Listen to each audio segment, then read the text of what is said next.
என்னப்பானு உங்களை மாதிரி ஆளுகள்லாம் வந்து விஜய் வந்து எப்பவுமே வந்து எதையும் கண்டுக்க மாட்டேங்கிறாரு, பெண்கள் பாதுகாப்பு குறித்தெல்லாம் வந்து அவர் வந்து அக்கறை எடுத்துக்க மாட்டேங்கிறாரு, அவங்க கட்சிக்காரங்கெல்லாம் பேசுனீங்க பாருங்க. இன்னைக்கு ஒரு பிரச்சனை ஒன்று நேராக டிஜிபி ஆஃபீஸுக்கு போயிட்டாரு. ஆமாம், நானும் பார்த்தேன். அதாவது பொன்ராஜ் அவர்கள் வந்து இந்த மாதிரி ஒரு விமர்சனம் பண்ணிட்டாரு, மோசமான விமர்சனம் பண்ணிட்டாரு அப்படின்னோடனே எங்கள் கட்சி பெண்களை நீங்கள் எப்படி இப்படி பேசுவீங்க அப்படின்றதுக்காக அவர் நேரடியாக டிஜிபி ஆஃபீஸ்க்கு போய் இந்த மாதிரி ஒரு ரிப்போர்ட் கொடுத்துருக்காரு. அது மீன்ஸ் ஒரு இது கொடுத்துருக்காரு, கேஸ் ஃபைல் பண்ணியிருக்காரு.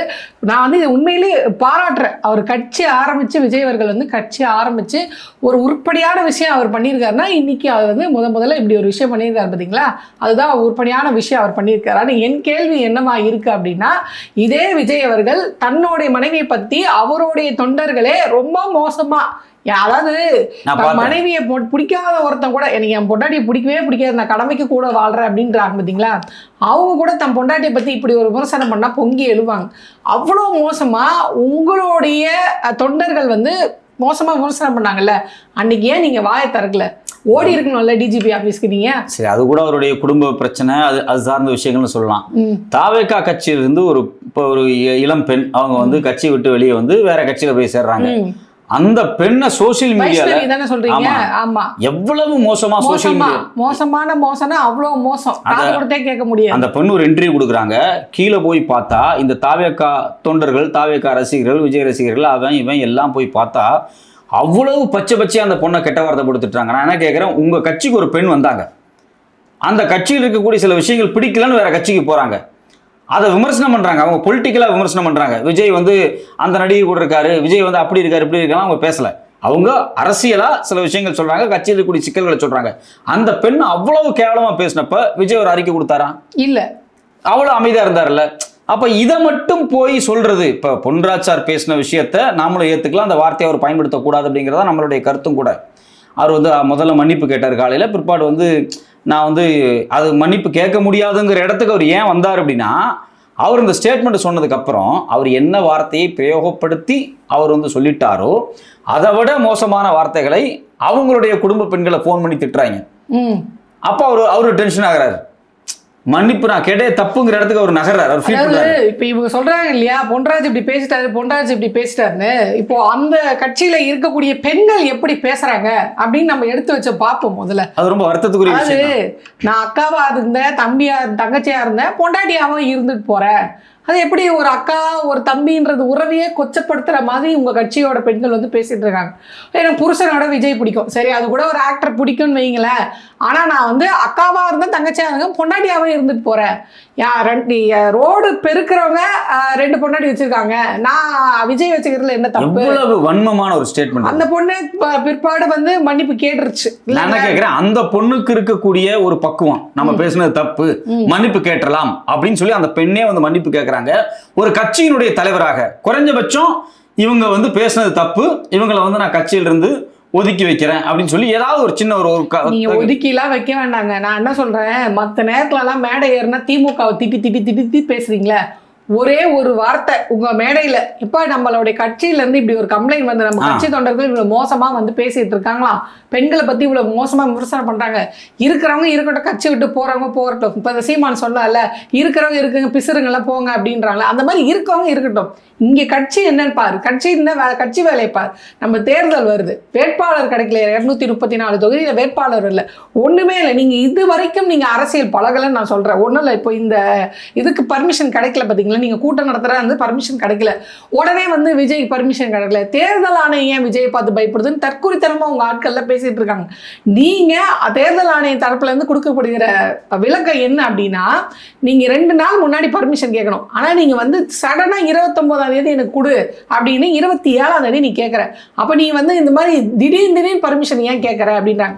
அடிப்படையா ஒரு பர்மிஷன் எத்தனை மணி நேரம் 48 மணி நேரத்துல வாங்கணுன்ற அறிவு கூட இல்லாம இருக்க. அதை நோக்கி இந்த கட்சியை நகர்த்தாம இப்ப பெண்கள் பத்தி இந்த மாதிரி பேசிட்டு இருக்காங்க நம்ம தொண்டர்கள். அவங்க இன்னும் அரசியல் படல, மேடையில கண்ணியம் காக்கணும், இந்த மாதிரி கண்ணியமா பேசுங்க அப்படின்னு ஒரு இடத்துல அவர் சொன்னது கிடையாது. முக்கியமான விஷயம் என்ன அப்படின்னா, பெண்களுக்கு ஒரு பிரச்சனை, தமிழ்நாட்டில் சட்டம் ஒழுங்கு பாதுகாப்பு இல்லை, இப்படியெல்லாம் பேசக்கூடிய நீங்கள் உங்கள் கட்சியினுடைய கொள்கை குறித்தோ உங்கள் கட்சியினுடைய நடவடிக்கை குறித்து விமர்சித்து பேசக்கூடிய ஊடகவியலாளர்களை பெண் ஊடகவியலாளர்களை நீங்க எவ்வளவு கேவலமா பேசுறீங்க. எங்களுக்கே எவ்வளவு மோசமான கமெண்ட்ஸ் எல்லாம் வருது. ஆமா, நீ என்ன அப்படியா இப்படியா 200 ரூபாய் யூபி படிக்க முடியாது அந்த கமெண்ட்ஸ் அந்த மாதிரி எல்லாம்.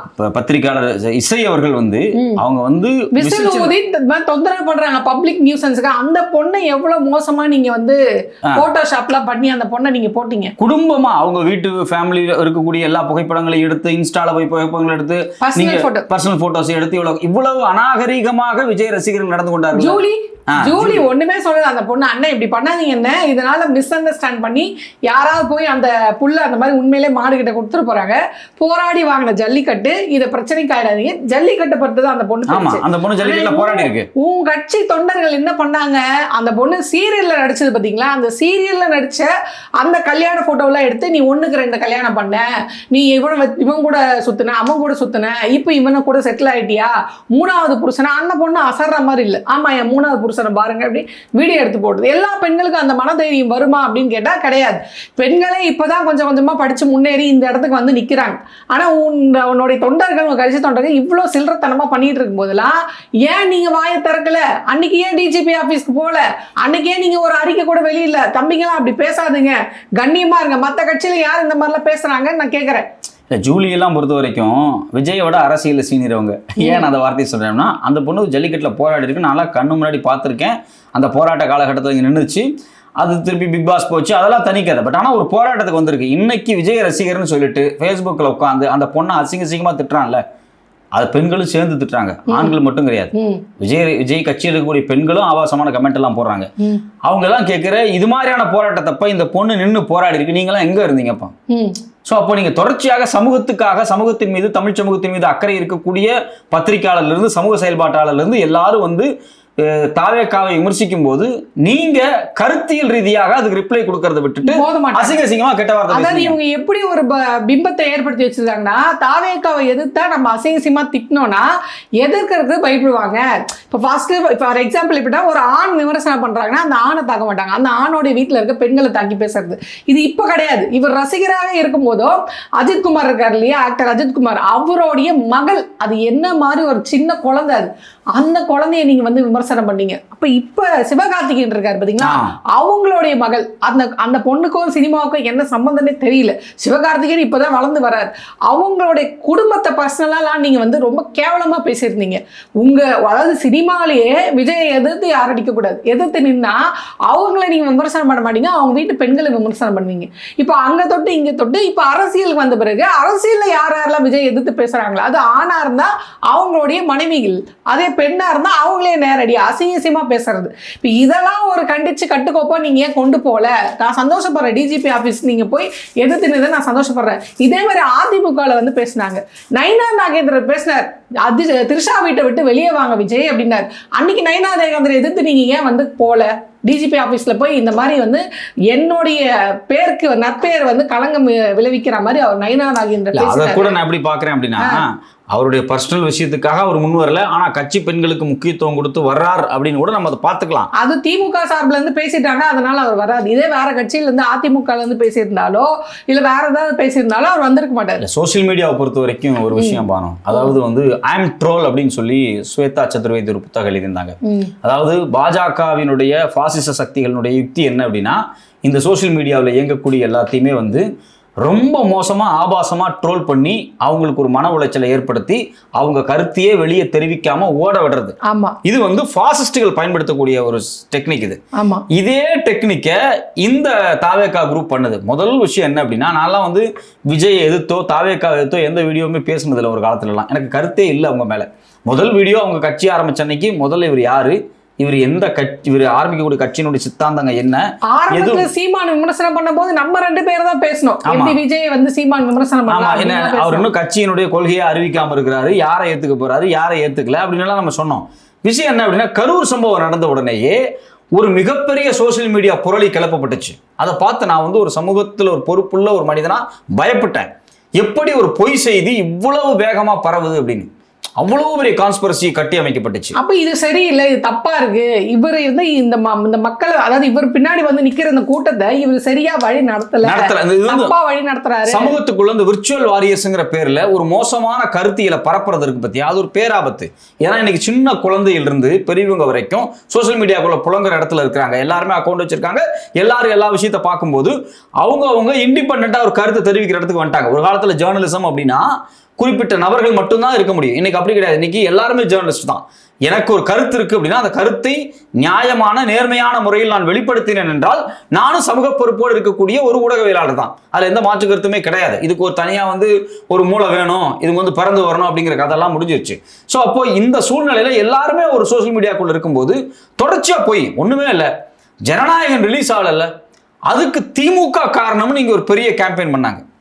அது வந்து நான் எப்படி பாக்குறேன் அப்படின்னா, நீங்க ஏன் பாஜகவை விட்டுட்டு திமுகவை கேம்பெயின் பண்றீங்க? ஆமா, அப்ப நீங்க என்ன பண்றீங்க? பாஜக கையில இருக்கும். அப்ப உங்களுடைய எதிரி யார்?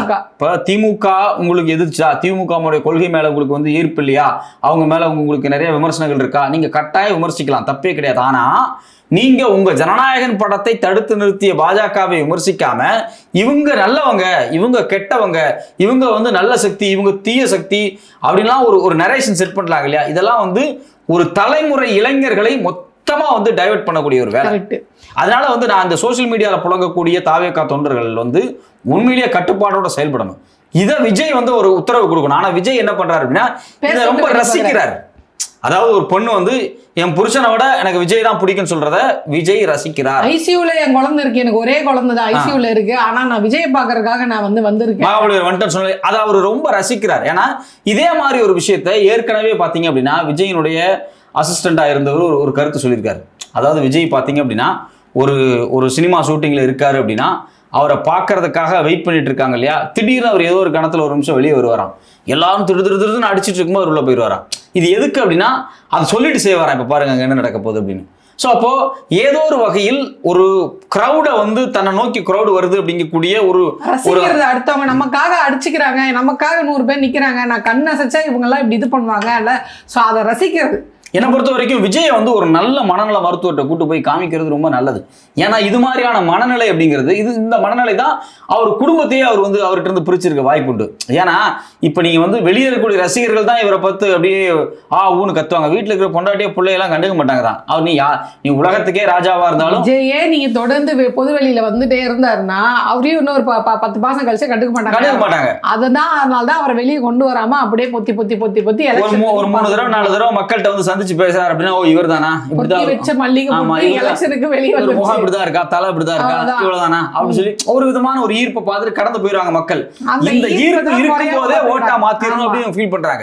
இதுதான் இங்க பிரச்சனையா வருது. என்னை பொறுத்த வரைக்கும் ரொம்ப வேதனையான விஷயம் என்னன்னா விஜயினுடைய இந்த ரசிப்பு மனநிலை இருக்குல்ல, இது வந்து ஒரு விதமான நோயாளி மனநிலை, சைக்கோ மனநிலை இது.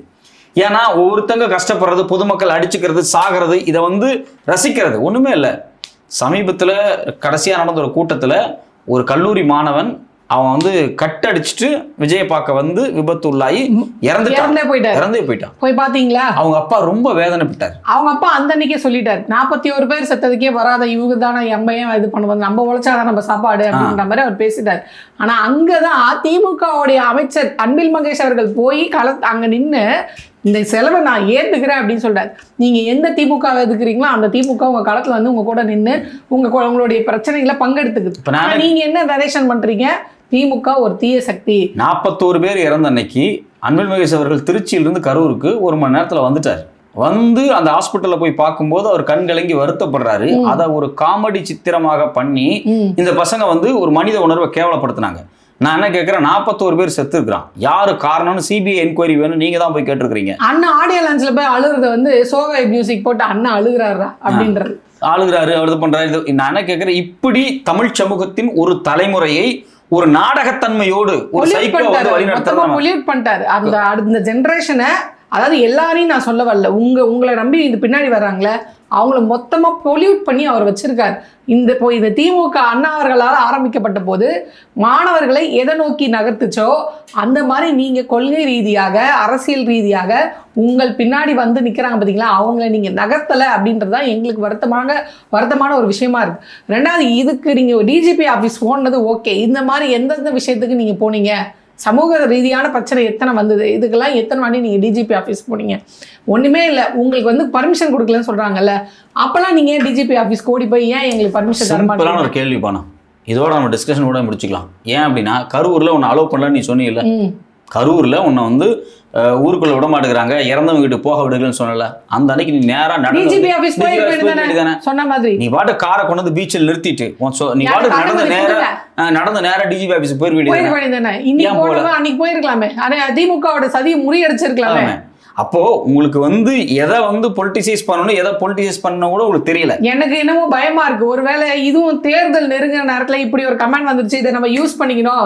அப்ப தேர்தல் எலெக்ஷன் டைம்ல பாருங்க, விஜய் அவர்கள் தன்னுடைய கட்சி பெண்களுக்காக டிஜிபி ஆஃபீஸ்க்கு ஒரு தலைவரே நேரடியா போறாரு அப்படின்றதுக்காக இந்த தேர்தல் நேரத்தை இதை யூஸ் பண்ணிக்கிறீங்களோ அப்படின்னு தான் தோணுது எனக்கு. அதாவது உங்களை பார்க்க வந்து செத்த எத்தனையோ தம்பிகளுடைய அக்காக்கள், அம்மாக்கள், தங்கைகள், மனைவிகள் எவ்வளோ பேர் வேதனையில் இருக்காங்க. எத்தனையோ குடும்பத்தில் வந்து கணவனை இழந்த மனைவிகள் வந்து கஷ்டப்படுறாங்க விஜயை பார்க்க வந்து செத்ததில். விஜய் எதை பற்றியுமே பொருட்படுத்திக்காமல் இந்த ஸ்டேட்மெண்ட்டை பொன்ராச்சார் சொன்னார் அப்படிங்கிறத போய் நேரடியாக டிஜிபி அலுவலகத்தில் பதிவு பண்ணி அது ஒரு பெரிய பரபரப்பான நியூஸாக மாற்றுறாரு. இது ஒரு பொலிட்டிக்கலாக அவர் மாற்றிக்கிறார். நம்ம வந்து பொன்ராச்சார் பேசின வார்த்தையை வந்து நம்ம ஏற்கலை, அதை நம்ம வந்து தவிர்க்க தான் சொல்கிறோம், அது நம்ம வேண்டாம்னு சொல்கிறோம். பட் ஆனால் நீங்கள் இந்த அணுகுமுறையை ஒரு விஷயத்தை செய்யணுங்கிற அணுகுமுறையை எல்லா விஷயத்திலையும் செஞ்சீங்கன்னா நல்லா இருக்கும். இதையும் உங்களுடைய அரசியலுக்காக பயன்படுத்தாதீங்க. உங்களுடைய தொண்டர்களை நெறிப்படுத்துங்க. சோசியல் மீடியாவில் எழுதுறவங்களை ரொம்ப ரொம்ப ரொம்ப ரொம்ப நாகரிகமாக நடந்துக்க சொல்லுங்க. இல்லைன்னா வச்சுங்களேன், ஒரு தலைமுறை பாதிக்கப்படும். உங்க கட்சி தொண்டர் பெண்களுக்கு எவ்வளோ இது இருக்கோ அதே மாதிரிதான் அடுத்த கட்சி பெண் தொண்டர்களுக்கும் இருக்கும் அப்படின்றத உணர்ந்து உங்க கட்சி தொண்டர்களை நான் வழக்கமா சப நாகரிகத்தோட எழுதுறாங்களோ பேசினாலும் நல்லா இருக்கும் அப்படின்னு நினைக்கிறோம். பாப்போம், இதுக்கப்புறமாவது விஜய் அவர்கள் வந்து அவங்க தொண்டரை கண்ட்ரோல் பண்ணி எப்பா கொஞ்சம் நாகரிகமா பேசுங்கப்பா அப்படின்னு சொல்றாரா, இல்ல பேச வைக்கிறதே ஆட்டு விப்பதே நான் தானே, ஆட விட்டு பார்ப்பேன் அப்படின்னு ஆட விட்டு பார்க்கறாரா அப்படின்னு திருத்தம் வருதா இல்லையான்னு பொறுத்து இருந்து பார்ப்போம்.